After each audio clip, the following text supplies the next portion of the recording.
In this makeup tutorial, we're going to go and do some fake acne. Now this makeup is actually really easy, and this is great to go and add to maybe any costume that you're thinking of doing. Plus also too, it's always good to go and know how to do some of the basics for special effects makeup.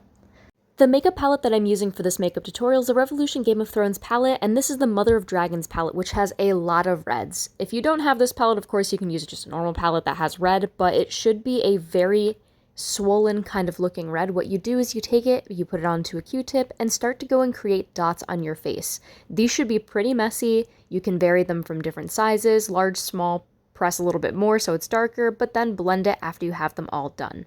Now for the raised areas, you can go and use eyelash glue. It will create little bump marks, but if you don't have a liquid latex allergy or a latex allergy, use liquid latex. It's going to look a lot more realistic if you do, and when it dries, it's going to create these kind of just little pockets that do look like acne, and they are gross. After the liquid latex has dried, go and brush over more red cosmetic. This is going to make it look like it is really inflamed, and also just add to how the fake acne looks. After everything is brushed over and dried fully, your makeup should look like this. Again, this makeup is a great starting point for if you want to go and learn special effects makeup. It looks pretty realistic, and it's a great starting point to go and learn the art. Thank you all so much for watching. Make sure to like, comment, and subscribe.